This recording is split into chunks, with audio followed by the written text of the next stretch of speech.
शिंदेंना मुख्यमंत्री पदाची ऑफर. दीपक केसरकरांनी केला मोठा गौप्यस्फोट.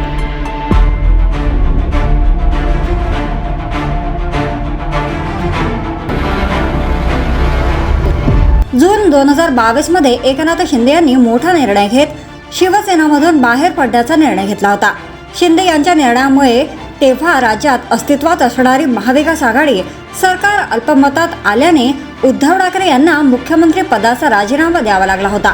मात्र त्यानंतर उद्धव ठाकरे यांनी एकनाथ शिंदे यांना मुख्यमंत्री पदाची ऑफर दिली होती, असा दावा शिवसेना शिंदे गटाचे प्रवक्ते दीपक केसरकर यांनी माध्यमांशी बोलताना केला. माध्यमांशी बोलताना दीपक केसरकर म्हणाले की जेव्हा पक्षात मतभेद झाले होते तेव्हा पक्षप्रमुखांनी मुख्यमंत्री पदाची ऑफर शिंदेंना दिली होती. मात्र पुन्हा युतीची स्थापना करण्यात यावी अशी मागणी एकनाथ शिंदे यांनी केली होती. मात्र उद्धव ठाकरे यांनी शिंदे यांची मागणी मान्य न केल्याने एकनाथ शिंदे यांनी पुढचं पाऊल उचललं, असा दावा केसरकर यांनी माध्यमांशी बोलताना केला.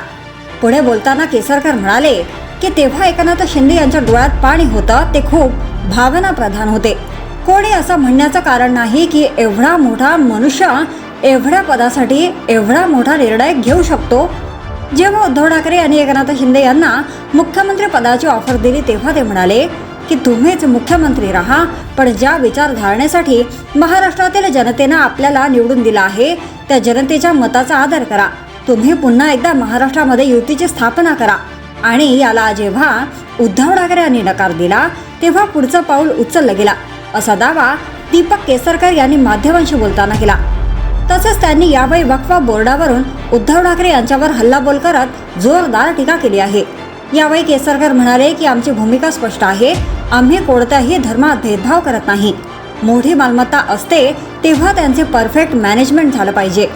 उद्धव ठाकरे यांच्यासाठी फतवे निघाले, अशी टीका त्यांनी माध्यमांशी बोलताना उद्धव ठाकरे यांच्यावर केली. जर तुम्ही अजूनही YouTube चॅनलला सबस्क्राईब केलं नसेल तर ते लगेच सबस्क्राईब करा.